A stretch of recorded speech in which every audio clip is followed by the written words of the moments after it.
Hey everyone, it's Christina D with another video for my channel, Return to Writing. Today is very much just a general video. This isn't for more of the story, this isn't for story crafting or anything like that, but this is something I wanted to talk about, and something that I think is important, not just as an author and writer, but also as someone who enjoys games, hence the reason I make gaming content. Because I think as a writer, it's important to talk about story in gaming as well, because story is very much a part of what makes games entertaining. It's not just the gameplay. But in the wake of the Ruin DLC for Security Breach and the latest addition to the Garden of Banban games, I feel like we need to talk about something that needs to really be addressed, and that is whether story should be more present in the main game itself, or if it should be hidden in lore or in other content like with FNAF and the books, or it's just like hidden like side missions. So let's dive a little deeper into that. Now, what really got me thinking about this was looking into something for a more to the story video for FNAF. I was gonna make one regarding Ruin and the main game, and I started seeing so many people really talking about the Ruin DLC, but also bringing up more about the books and how the Mimic has been introduced into the games, even though it technically hasn't been addressed as the Mimic in game, as in the game universe. Which got me thinking, should we really be viewing the Pizzaplex of the books as its own entity, or should we be seeing it as part of the game's story and things to attribute to the game and add on to the game? And then that got me really thinking even deeper about story and games. Like, how much of the story should be hidden versus how much should be part of the main story and related to the gameplay itself. As someone who loves digging into story and loves digging into the game theories and everything, hence the reason I started the More to the Story series, it really does make me wonder how much of hidden lore is really necessary as hidden lore. How much of it really should be hidden, and how much of it should really be something addressed in the main game through gameplay.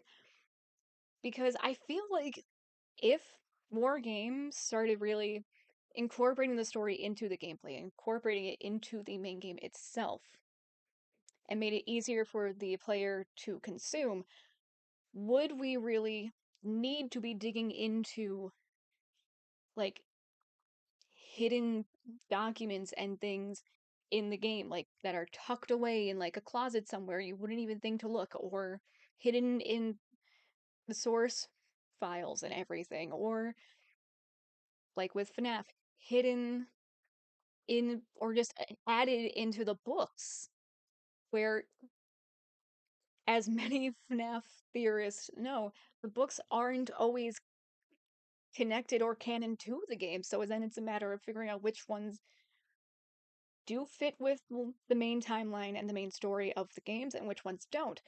And it really, really makes me wonder, why is it like this? And then I started thinking back to what I said about the movie, like the FNAF movie that's coming out. And that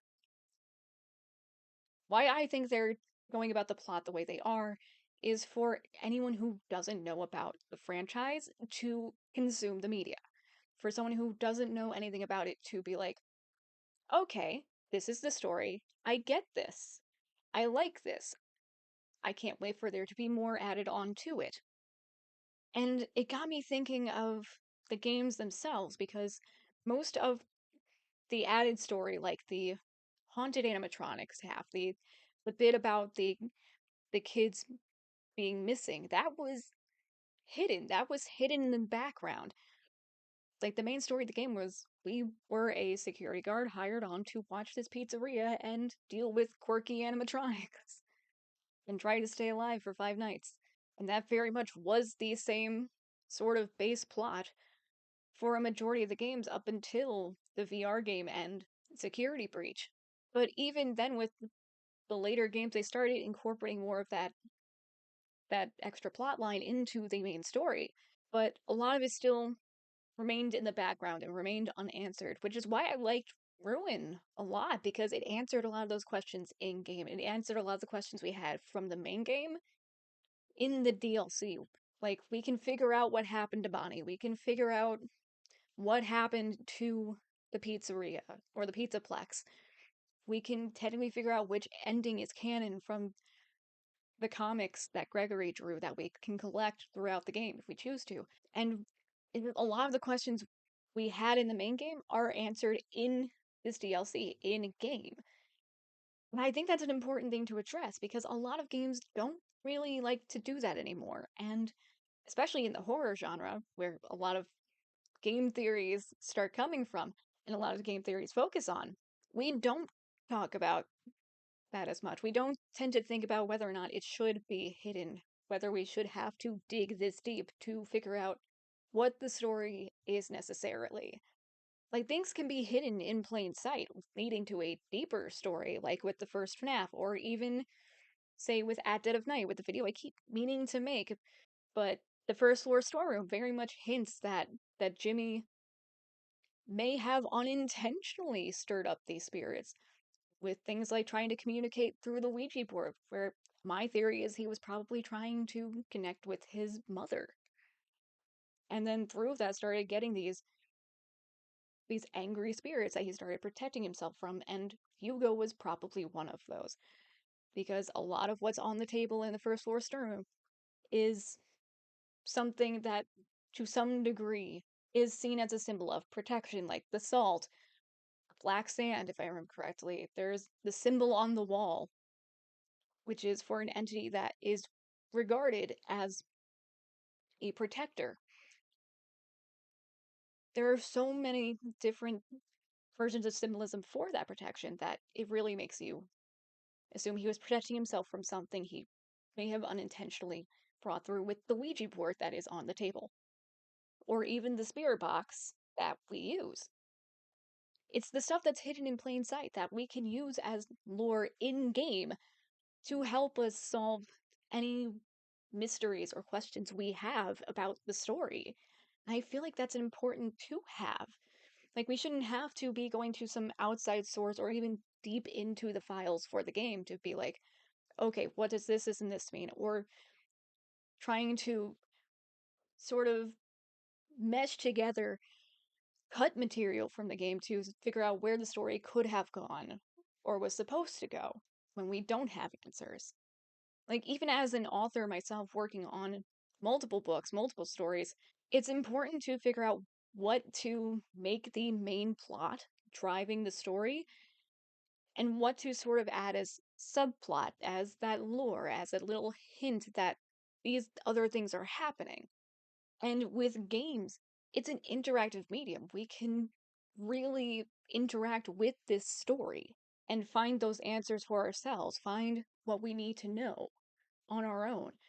And just as important as it is for readers to be able to figure that out, which is why mysteries are so fun to read, because you can start sort of solving the case along with the characters.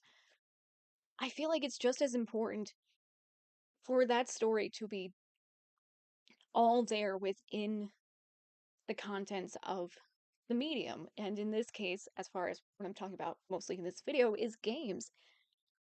It's the Garden of Banbans, which I feel like shouldn't be as long as they should.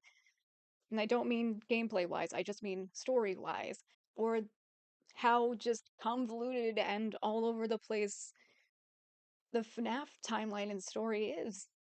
It doesn't need to be like that. It didn't need to be like that because you can have everything in the game. I feel like the best way a game can be, it's like being able to pick up a book in a series out of order and still be able to figure out who's who, what's going on, what the main plot of this is in context with the greater story, and especially what's to come or what's already happened, and for the person interacting with it and reading it to not feel lost, not feel like they're just interrupting something and being like, I have no clue what's going on, which with a lot of these games. And I'm not even like only talking about FNAF and Garten of Banban, because you do see this with games like Bendy or Poppy. It's like these end up being spread so thin. It feels like whenever you jump in, you don't know where you're going to be within the story, and you don't know what or who you are going to be interacting with. And it's very easy to be like, I have more questions than answers going into this thing and coming out of it. So I guess in general, I feel like even as gamers, even developers, because who knows who may be watching this, whether it be like Steel, Euphoric Brothers, who knows who may be watching this? Maybe even future game developers. Incorporating the story into the game as part of something the player can actively interact as the story goes on, I feel like it's important to really truly make the story part of the game. Let let the players answer the questions they may be forming as they play. Let them find these answers. Let them seek out these different solutions, these different paths. But have it be in a way where it's just like, okay, if anyone were to pick up this game, whether they know the franchise at all or not, anyone can consume this game and be like, okay, I know what's going on, I know who I am, I know what I'm supposed to be doing here, and I don't feel completely lost. I feel like that should be an important thing to remember.